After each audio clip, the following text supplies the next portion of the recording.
Welcome on our YouTube channel Lakshay Coaching Classes. Guys, आज हम पढ़ने वाले हैं accounting for non profit organisation कि ऑर्गेनाइजेशन क्या होती है। इसके नाम में लिखा हुआ है नॉन प्रॉफिट ऑर्गेनाइजेशन।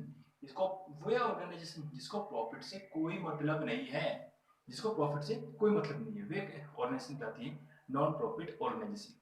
हम बात करेंगे इसकी कंपनी के अकॉर्डिंग कि कैसे। देखिए, जैसे आप लोग ने कंपनी पढ़ी है, कंपनी और मैं लिख रहा हूँ एक साथ में एनपीओ। एक तो कंपनी एक एनपीओ। कंपनी में क्या होता है, पहले होते हैं एम्प्लॉय।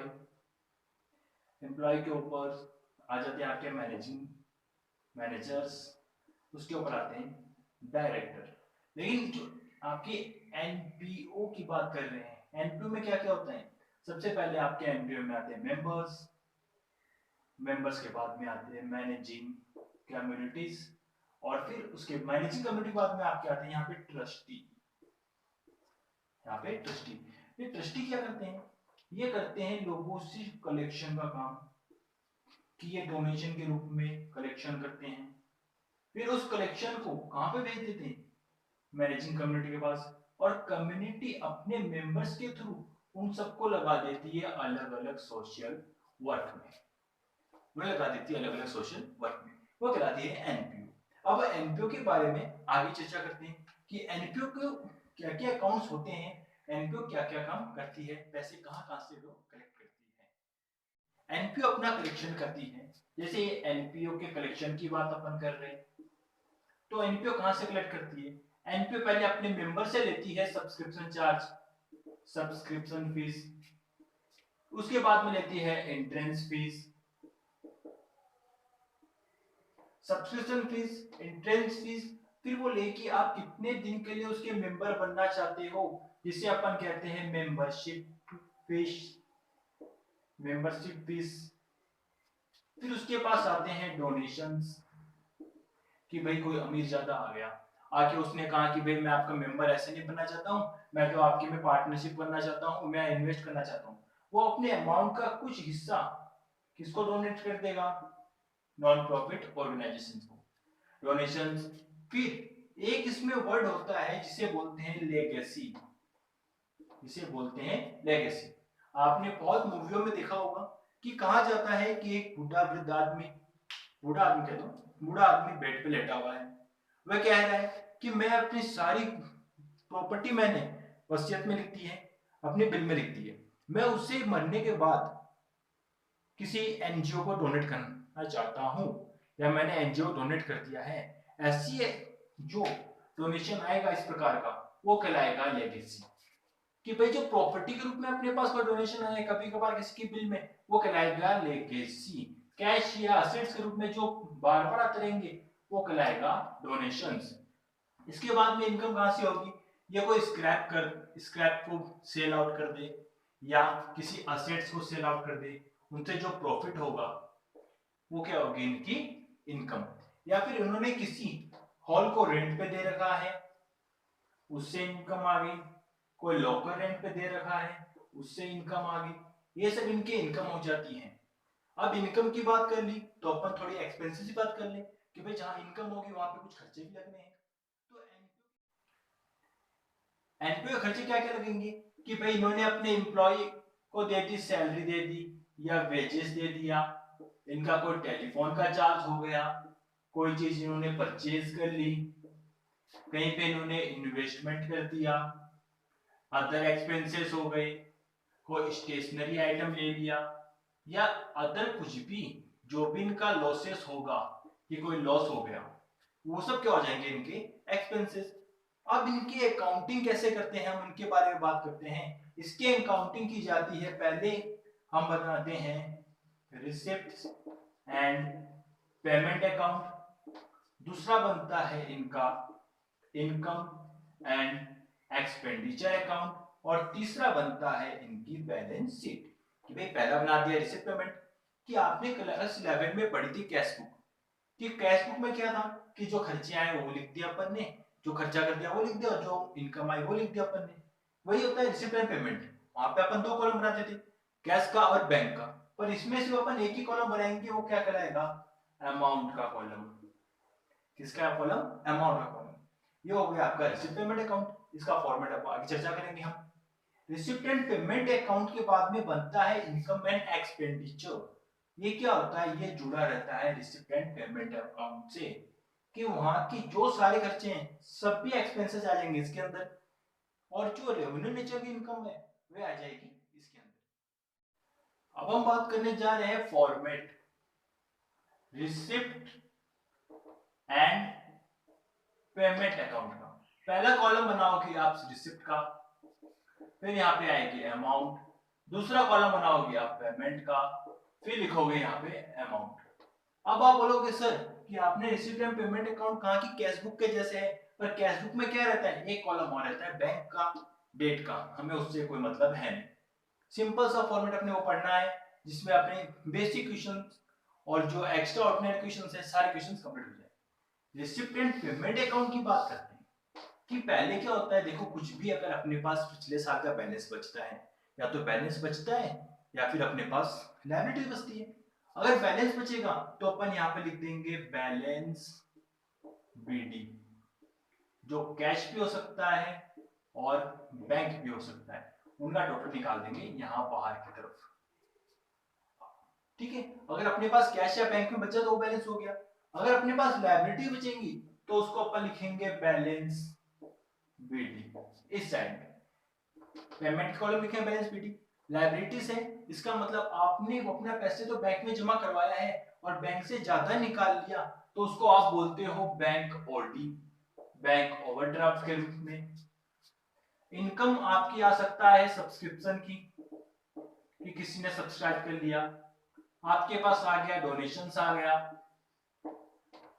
एंट्रेंस की जो फीस होती है वो एंट्रेंस फीस आ गई, फिर मेंबरशिप का कुछ चार्ज आ गया। अब क्या होता है कि आपके पास इंटरेस्ट आ सकता है किस पे, इन्वेस्टमेंट पे या किसी एफडी के ऊपर आपने करवा रखी है अपने ऑर्गेनाइजेशन नाम के, वो आ गया। कोई आपने सेल आउट कर दिया असेट्स या स्क्रैप को, तो उसका भी अमाउंट आ जाएगा, प्रॉफिट रहेगा। जो लॉसेस रहेंगे तो सारे लॉसेस इस साइड में आ जाएंगे।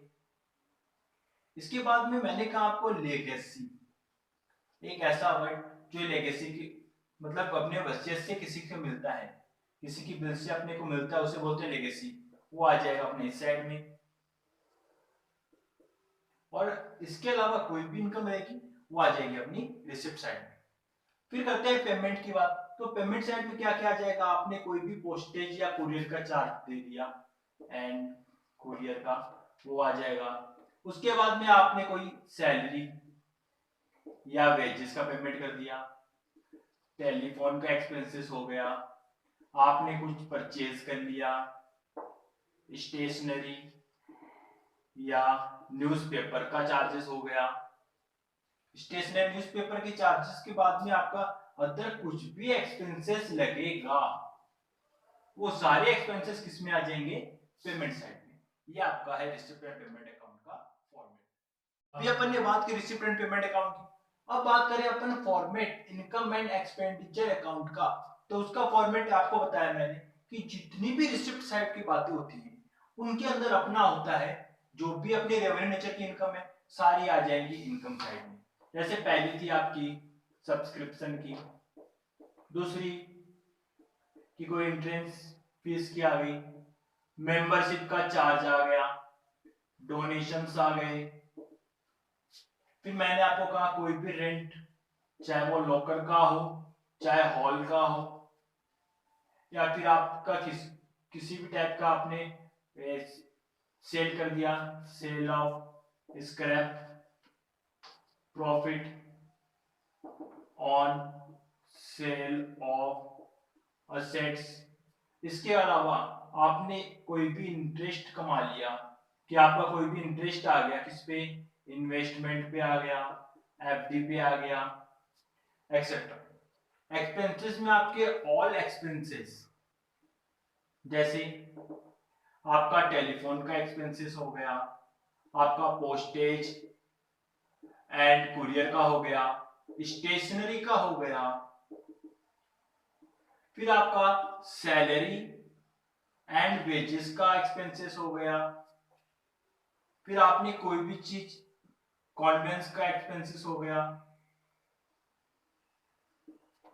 फिर आपने कुछ भी लॉस हो गए आपके, या फिर आपने कोई भी अदर एक्सपेंसेस कर दिया, आपने कुछ भी परचेज कर लिया, वो सारे एक्सपेंसेस आएंगे इस साइड में। अगर यहाँ पे आपका बैलेंस बच रहा है तो आप उसे लिख दोगे सरप्लस के कॉलम में। कैसे? बैलेंसिंग फिगर से। यहाँ बैलेंस बच रहा है तो आप उसे लिख दोगे डिफिसिट बैलेंसिंग फिगर से। सरप्लस का मतलब कि आपके पास अभी ज्यादा बचा हुआ बैलेंस बचा है। डिफिसिट का मतलब कि आपके पास कमी आ रही है। फिर आप इसे टोटल कर दोगे, जो दोनों साइड का टोटल होगा वो होगा इक्वल इक्वल। ये है अपना इनकम एंड एक्सपेंडिचर। हमने एक एग्जांपल लिया है जिसमें एक रिसिप्ट एंड पेमेंट अकाउंट बनाया हुआ है, जिसमें सब उससे हम बनाएंगे income and expenditure account. Receipt and payment account बनाया है तो उसमें सबसे पहले रिसिप्ट में दे रखा है balance PD 55,000, subscription 2,65,000, donation 60,000, entrance fees 33,000, life membership 20,000, interest on government security 18,000, local rent 42,000, printing and stationery 38,750, rates and rate tax 17,000, lighting 26,250, telephone expenses 2,600, postage and courier 2,000, wages and salary 88,000, insurance and premium 15,000, purchase on government security 2 lakhs, balance sheet दे रखा है 93,400 और total है 4,83,000 का। अब अपने को करना क्या है? अपने को इससे बनाना है same income and expenditure account. तो यहाँ पे लिख देंगे अपन income and expenditure account as on 31st March, और जो भी अपने को ईयर दे रखा है वो फॉर जिस भी कंपनी का नाम है या जिस भी एनपीओ का नाम है उसका नाम। एक्सपेंडिचर में परचेज को छोड़ के सारे खर्चे अपने को लिखने हैं। पहले है प्रिंटिंग एंड स्टेशनरी, ये लिख दो। फिर दे रखा है रेट्स एंड टैक्स, फिर दे रखा है लाइटिंग, फिर है टेलीफोन एक्सपेंसेस,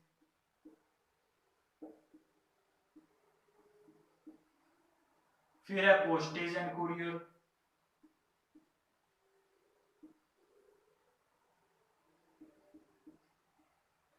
फिर वेजेस एंड सैलरी,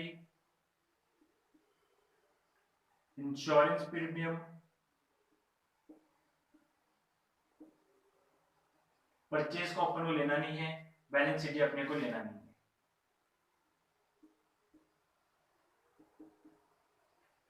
टोटल लिखने के बाद अब देखते हैं रिसिप्ट साइड में बैलेंस पीटी से मतलब नहीं है। सब्सक्रिप्शन दे रखा है 265 का, लिख दो सब्सक्रिप्शन चार्ज। उसके बाद में दे रखा है डोनेशन, डोनेशन दे रखा है आपको 60,000 का। एंट्रेंस फी,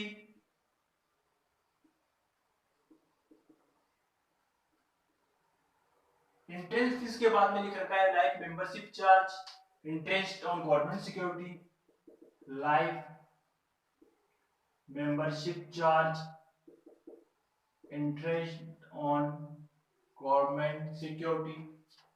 फिर दे रखा है लोकल रेंट,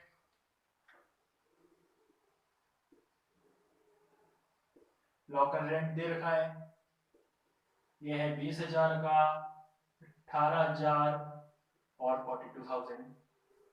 अब अपने को देखना है,